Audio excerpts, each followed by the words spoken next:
welcome back to the Lovin Dubai Show. Today I am joined by Masa. Hi Masa. Good morning, how are you? I'm good. Well, before I want to actually jump to our stories, I want to say congratulations. Thank you so to much. you Thank you. and to everyone, because we're going to be talking about this. UAE welcomed the ceasefire announcement in Gaza, and as well the Dubai Mall set global record as the most visited place on earth in 2024. And the Daredevil Jaan Roose walks towards between two Dubai towers.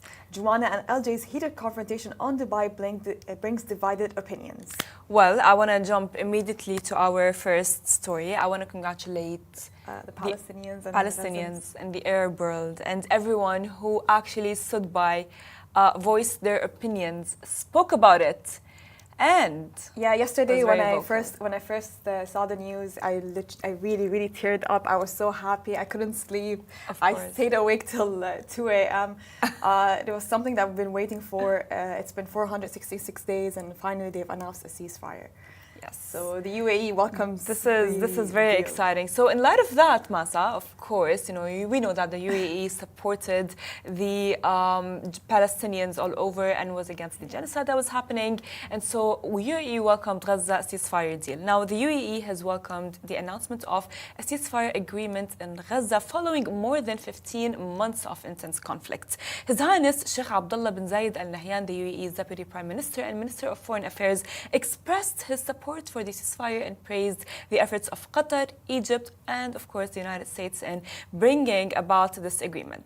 A statement released by the Ministry of Foreign Affairs emphasized the importance of the agreement, which also includes the release of detainees, hostages, and captives.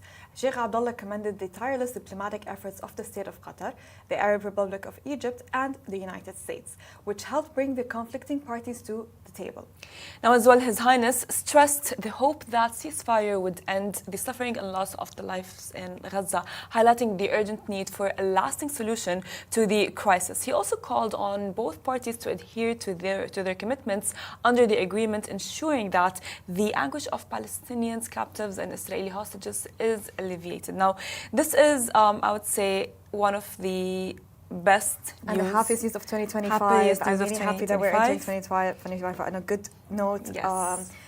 May all the people that were affected finally have that comfort, finally have that peace in mind.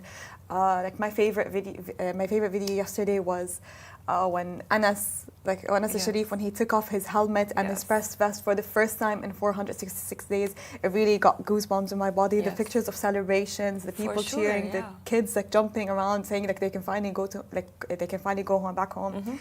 Yesterday was such a happy night for us, really. And by the way, let's not forget and praise, of course, the journalists who were reporting on ground. It must have been very scary. It's very stressful. They were very courageous, and may every journalist that lost their lives documenting this war, may they rest in peace. Yes, and we are never going to forget them, by the way. They are for sure going to be embedded because they sacrificed their lives to They're heroes, basically. There are a lot of names we'll never forget their names. Yes, and of course we're not going to forget people who spoke up about the genocide that was happening in Gaza, and as well people who were, even if it's very little, such as posting, boycotting. Everyone that's been boycotting for over a year. Thank you so much for everything, really.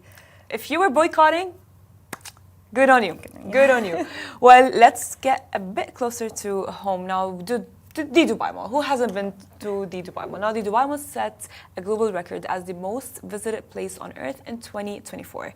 We know that it has just been crowned as the most visited place on earth in 2024, attracting a staggering 111 million visitors, now which is a record that surpasses even its previous milestone of 105 million visitors in 2023. Dubai Mall's incredible growth is a testament to the vision of creating a world-class destination that offers not only the best shopping experiences, but also entertainment, dining, and so much more.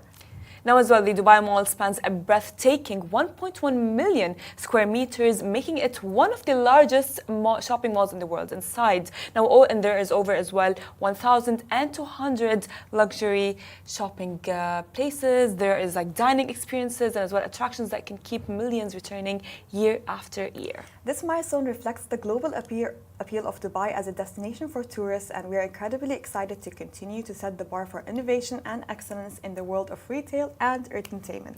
Now, this is I love it. You know, like right now, when you go to Dubai Mall, you don't only go there to shop. You go Dubai there. Mall, like you can never get bored of Dubai Mall. You never Come get bored, on, for like, sure. You can go every weekend. I can never get bored of Dubai Mall. For sure. It's the only like a place trip. in Dubai. Yes. It's like a trip. It's like a trip. You go there, you need to like not only shop. It's not a place to shop. You can enjoy, have fun, walk, eat. Yeah, and there's so experience much it to all. do, and like I feel like every hangout there has to be specifically for something. You know, Yes. you can't do everything because it has Dubai Mall has everything, and it's really really big. I feel like you can't finish. Either go there specifically. You either go there. The VR games. You specifically go there to try their cafes, their matcha, like a lot of coffee shops. I don't hear in like the Fashion Avenue. Yeah. The Fashion Avenue has a lot of nice restaurants. Every single restaurant is like an experience itself. Yes. The ice rink. Yeah. I mean, by the way, like you go there, it's not like a place where you can go for like an hour or two.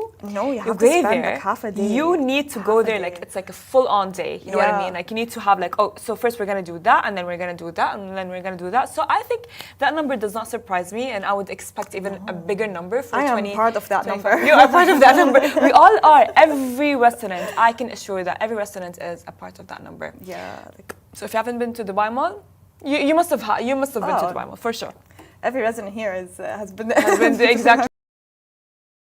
It's like it's the ultimate destination of Dubai. Yes. It's the must-visit destination of Dubai. The place that you never get bored of. I agree. Well, let's jump to our next story. So the Daredevil Jaan Roose walks between Dubai towers. So on Saturday afternoon, the fearless Jaan Roose took on one of the most insane challenges of his career, walking across a high-line rope suspended 224 meters above the ground between the iconic Jumeirah Emirates towers. So you can see it behind us. Like this is insane, insane. Look, It is insane. I mean, I just don't know because like I can assure you how guys. high is this? He must. By the way, it's like a movie, you know. I think I watched a movie.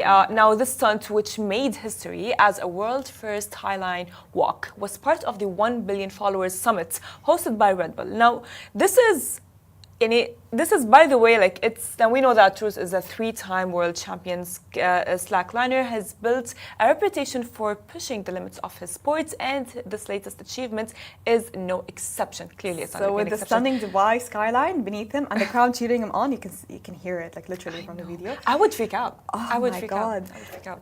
This act basically added to his like legendary career.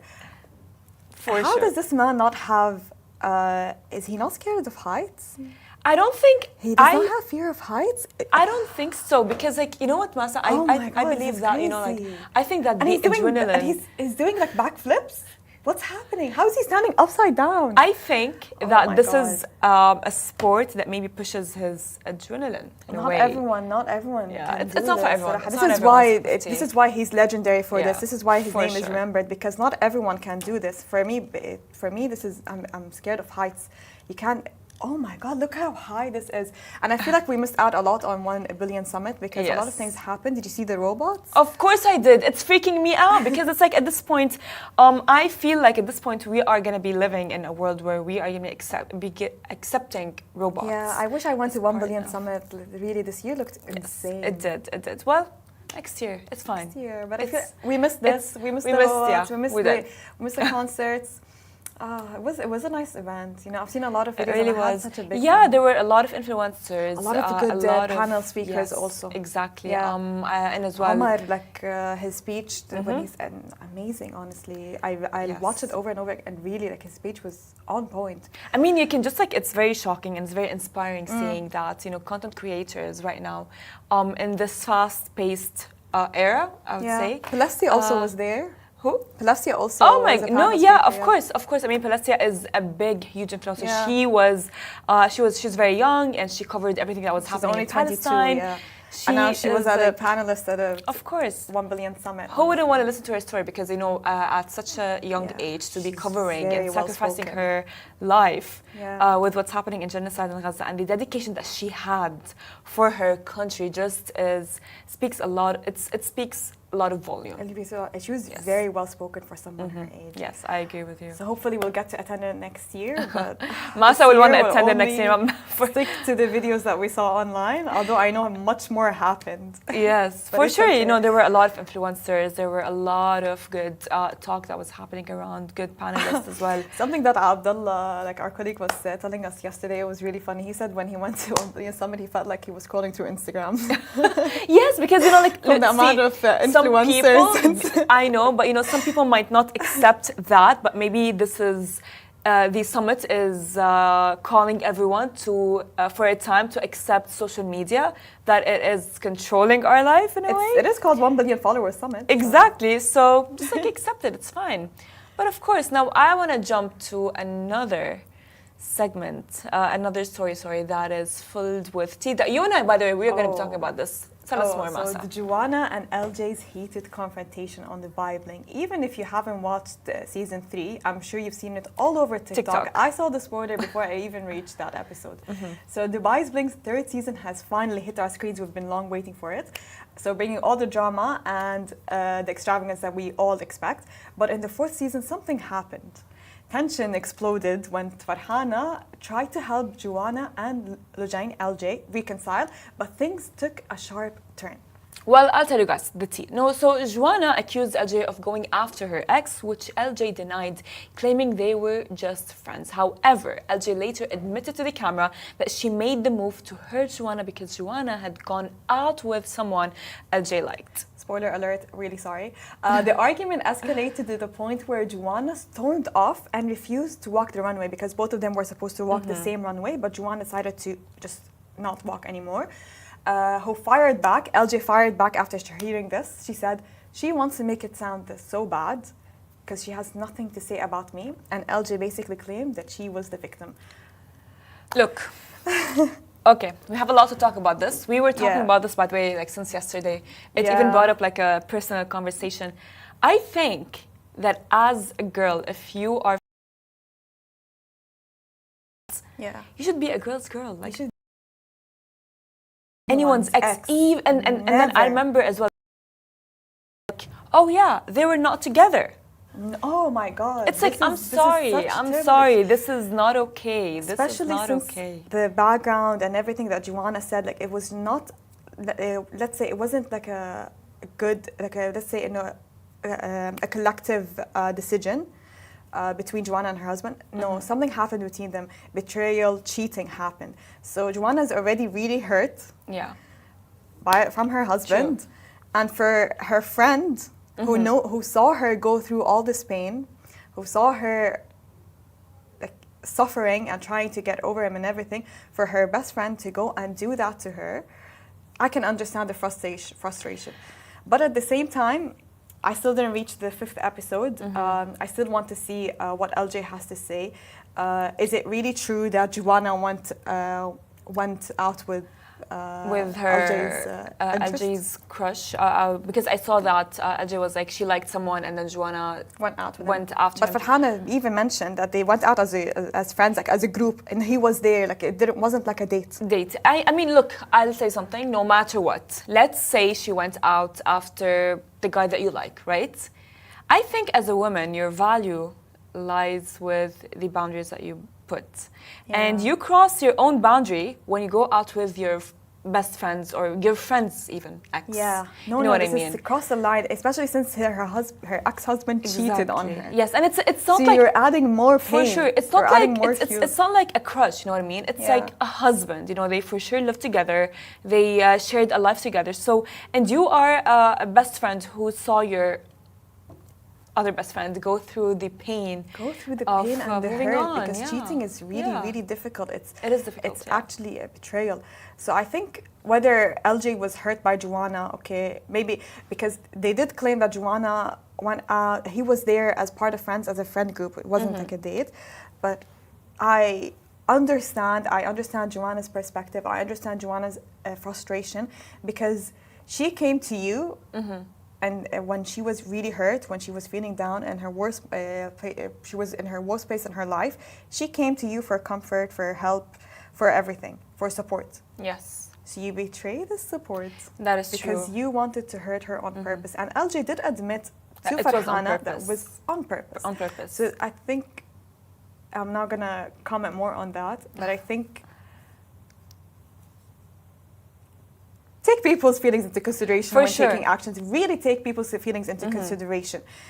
You know this person was hurt. Take people's feelings into consideration. Like this just reminds me of something in my past, but like For sure. By the way, I think at this time and age, all of us have gone through a similar situation where like a best friend of us has betrayed us in kind of a way, right? Yeah. And that just like leads to like you lose respect to the person, you lose respect to the friend, and then you will not trust her anymore, and then therefore the friendship is broken. And once trust is broken, nothing gets back. Nothing cannot be reconciled. Nothing can be mended at all. You know, like even if they Try to I fix hope they fix it, and I hope that they're fine now.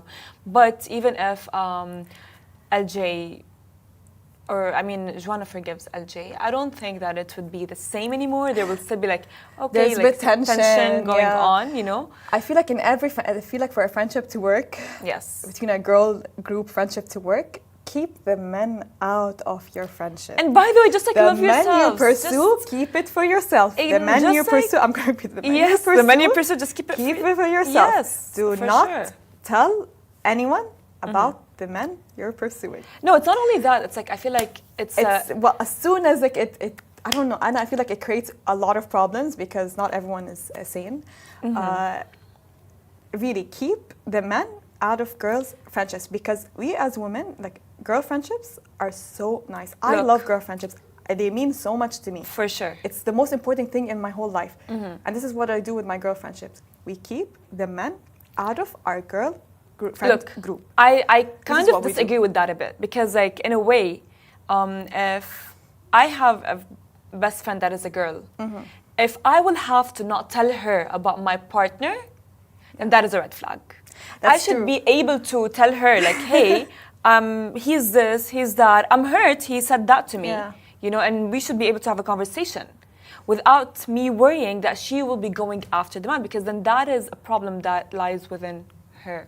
Yeah, between that's her and true. herself. Like even I agree with that point, honestly. But I think at the same time, as soon as, for example, if you had like a mixed friend group, two people might like the same person, and this Yeah. can cause a lot of issues. See- That's why keep the men out of girl friend groups. Trust me, you'll have an amazing time. And as well, by the way, like to be honest with you, just like love yourself, and there is Love nothing yourself. more empowering than If you feel friends validated that are on your girls. own, You can I feel love girl friendships. Exactly, I love girls. I love like girl friendships. You know what I mean?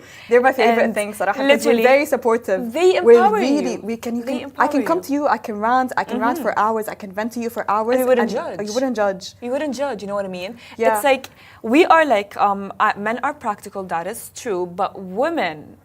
Emotional Give intelligence. other women the emotional, I would say, like the emotional side that they need, right? So I would say, like, honestly, like my advice to every woman out there, Keep the men out of your No, my girlfriend. Trust me. Trust me. I'm telling you, like, really, I'm telling you with experience. If you have a girlfriend group, you can have two different groups, mixed groups, Yeah. girlfriend group. But if you have like a strong girlfriend group, I'm saying only girls, Yeah. keep the men out of the girlfriend group. well, no, my advice to you Trust is me. love trust me, yourself this is and the best don't advice I can give you. Trust me, you will love your life. I mean, Trust you can me. take either Masa's advice or my advice. Just like love yourself, respect yourself, and Divided opinions, see? yes, divided opinions, exactly. Well, we're gonna go on a short break because after the break, we are gonna be joined by the motivational, and I'm very excited to meet him, Nick, the author From Victim to Victor. So stay tuned.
Welcome back to the Lovin Dubai Show. Today's guest is Nick Santonastasso, a guy who's proof that no challenge is too big. Born with Hanhart syndrome, he's built a life full of inspiration, humor, and pure determination. Welcome to the show. We're super excited to have you here. Thank you so much for coming. Great. It's really nice having you here. Yeah, I'm excited.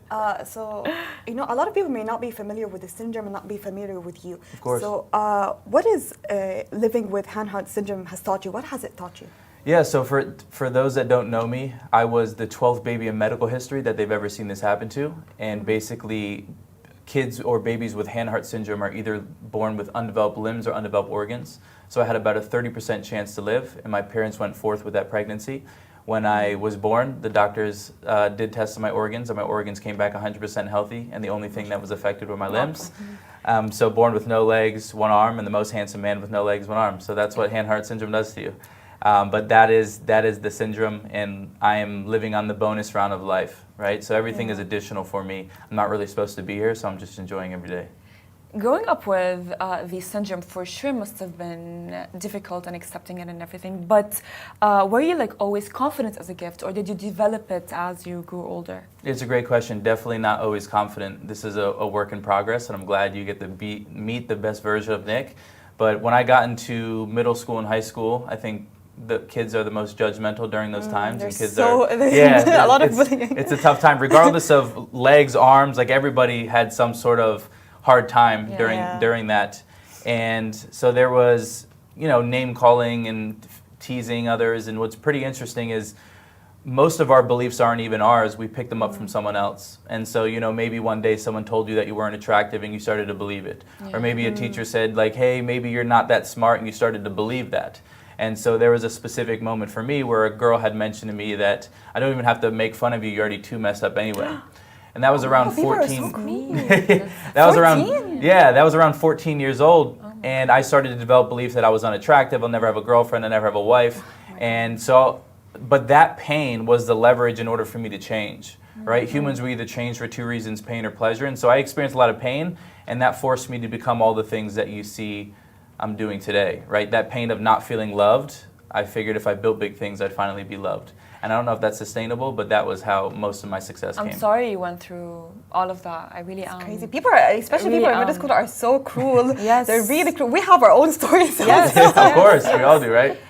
But I want to ask you that we know that society really does underestimate people with disabilities. How did you overcome that? Of course, I think one of the greatest strengths I was given was my parents treated me normal. So I had 3 other siblings, and so I got beat up by my siblings just like everybody. They would put food in front of me and say figure it out, or they put my clothes in front of me and say figure it out. So they never do everything for me. And so they pushed me to become independent at a very early age. So that was one of the greatest strengths. So I had a really good relationship with failure. I was very solution oriented, and that and so I never really solutionally optimistic. Yeah. I said that growing up, as kids growing up, we are never racists. Like people with autism don't know that they're autistic. I feel like the society puts you under this category and restricts you. Do you feel that society maybe growing up restricted you in some sort of ways? Of course. Yeah, that's a great point, right? They put you in a box. And so when you're a kid, you're pure.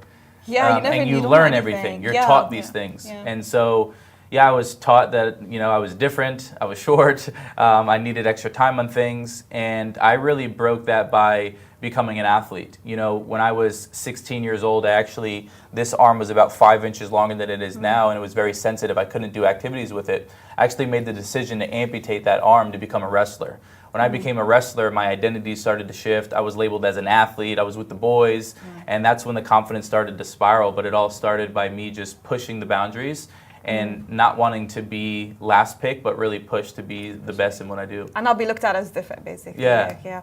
So what was the moment of realization where, I want to get up, I want to have speeches, I want to inspire other people? Yeah, that's a great question. So many people asked me to speak when I was younger, like, hey, would you come speak to my school? And, my dad's like, you could be a speaker. And I'm like, I don't want to be a speaker. I'm like a 16, 17-year-old kid. And at the time, fast forward to 20 years old, I was actually pursuing bodybuilding. And I moved from one state in America to another state. And I was at this small little get-together, and I was sharing my story, and there was a man to the left of me, and he was like, you could be on the biggest stages in the world. And I'm like, you're crazy. And he saw something that I couldn't see. And from that moment, we decided to go into business together, and I dedicated the last 8 years of my life to human behavior, to psychology, anything that I could do to help humans unlock themselves. Because the truth is, most people have all their arms and all their legs, yet they're still more handicapped than I am. Because of the psychology and because of the belief system. Because of lack of confidence also. Of course. I think like the public speaking is a really huge issue for a lot of people. I really love that, by the way. I love how you said that, like a lot of people are more handicapped than I am. Now, you wrote the book From Victim to Victor. What does this phrase mean to you? Yeah. These are identities, right? And essentially what a victim is, and I say this in the most compassionate way, but what a victim is someone who blames external circumstances for their condition, right? The reason why I'm overweight is because my family is overweight, or the reason why I smoke is because my whole family smokes. So we tend to blame or rationalize external circumstances for the reason why we act the way we do. Yeah. And from going from victim to victor is really someone who's a victor takes full accountability of their life. Meaning that if you look into the mirror and you don't like your physique, you understand that it's your fault. If you look inside your bank account and you don't like it, it's your fault, right? If you don't like where you live and you have the opportunity or resourcefulness to move, you can do so. But understanding that we're the creators of our life. And I say that in the most compassionate way because not everybody will understand that, and people only know what they know. So I'm not bashing people for not being where they want to be, but we just need to expose people to success stories and information of people who didn't have things and now they have things, because all it takes for a human is to see that it's possible. And once you can see that it's possible, then your brain goes, maybe I can do it as well. Yeah. And so I just want to be a walking, talking example that you can achieve whatever you want to do, and I'm going to lead from the front and do it first, and then y'all can follow. I hope you really become super big, because honestly, we're all really tired of those podcasts, the overly idealistic podcasts. You can do this, you have this money, start from $5 to, it's unrealistic in some way. True. Yeah. But in your book, there's a slogan that says, how to overcome the victim mentality to live with the life you love. Do you genuinely believe that the victim mentality can be cured? Yeah? Of course. I mean, it's the meaning that you give life. There are people in way worse situations than me that are way happier than I am. There's people with no money who are happier than the millionaires and billionaires that you see walking around the streets. You don't get the life you have, you get the life you focus on. Wow. Oh, yeah. Okay, but what is like the root cause of the victim mentality? Because like we see it all around. You know what I mean? It's like, oh yeah, I this happened to me, and this happened to me, and that happened to me, and I have this and I have that. Of course.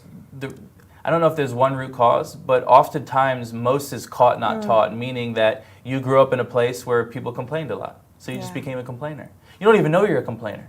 Did you know that by the age of 35, 95% of what you do is unconscious? Oh, wow. Your actions, your words, your emotions, your triggers are on autopilot. So that's what I'm saying. Most people only know what they know. They don't even know that they're in that mentality. So we're just here to shake them out in a loving way.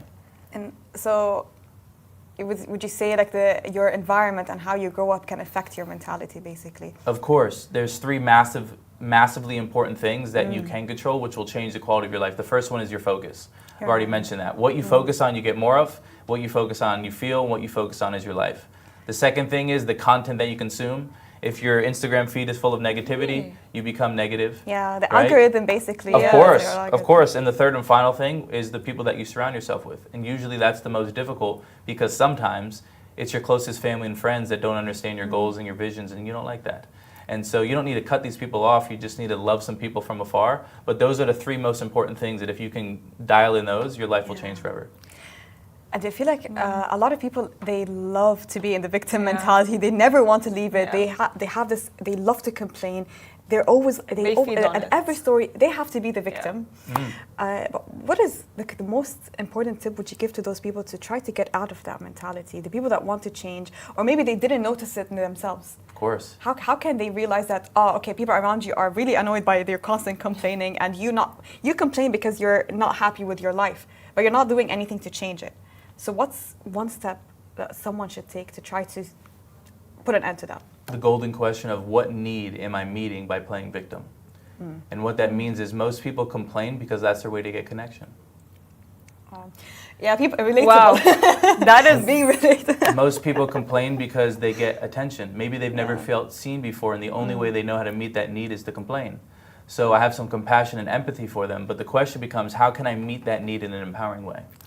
But then what if like someone is like not complaining, but they're just like explaining what is happening? You know what I mean? It's like, and it's bothering them. What is that identified as? It's a slippery slope. And so I would say you can explain the situation, but if you're not actively thinking towards a solution, then you're complaining. What is one habit that like let's say someone wants to get out of the victim mentality, what is one habit that should be incorporated in their day-to-day life to avoid that or get rid of that? Yeah, ultimately I would reflect back on how far they've come. You know, oftentimes people are either in the gap or they're in the gain. And what I mean by that is people are usually in the gap of how far they are away from the person that they want to become, and it makes them feel inadequate, versus looking back and looking at the gain of how much they've healed, how much they've overcome, how much they've succeeded. And so that's what I would say is turn around and look at your journey and see how far you come and feel those emotions so you can move forward in an empowered way. But most people are in the gap, not the gain. Yeah. That is so empowering. So the power of a mindset. Yes. Of course. Okay. The power of a mindset. What, in simple words, what does that mean to you? Mindset? Yeah. You can describe it in 3 words, basically. It's the hack. It's the upgrade. I mean, our brain is a computer system, and the only reason why a man with no legs and 1 arm lives more than a life than most people is because of his brain. I'm not stronger, I'm not taller, I'm not more handsome than everybody. It's because I have a specific set of belief system and people feel it. But you get what your beliefs are. So I shape my whole destiny based on my beliefs. This is, by the way, like beyond inspiring and beyond motivating, because of course, like, you know, as humans go on a lot of hardships on their day-to-day life, right? And then when something happens, it's like it eats up all of their brain, and they start to eat up as well themselves. But thank you so much. Thank you so much, because I love talking to you. I love talking to you, and you inspired us and motivated us. And thank you, Masa. Well, before you leave, like, what is one advice would you give to someone who feels stuck in life? Start romanticizing with your future so you're not stuck in the past. Meaning sit down and create a compelling vision for your life that gets you so excited so you can jump out of bed faster than the man with no legs and 1 arm. Love that. Oh, interesting. Love that. So romanticizing your life in what ways? What do you want? Meaning, what do you want your physique to look like? How much money do you want to make? Do you want to spoil your parents if you have your parents? What kind of vacations do you want to go on? What kind of skills do you want to learn? Get so fired up about life to the point where you're not reminiscing in the past and all the things that failed, but you're more focused on where you're going and where you're going to achieve. So enjoy the little things in your life, basically. Love that. Of course, enjoy the little things and start painting the canvas of life. Thank you so much, by the way, for the advice. And even though it's very like short, we're gonna of course talk about more after the show. But thank you all so much, and thank you, Masa, for joining me. Thank you. So stay tuned tomorrow for the same show again, same time, same place. Bye bye.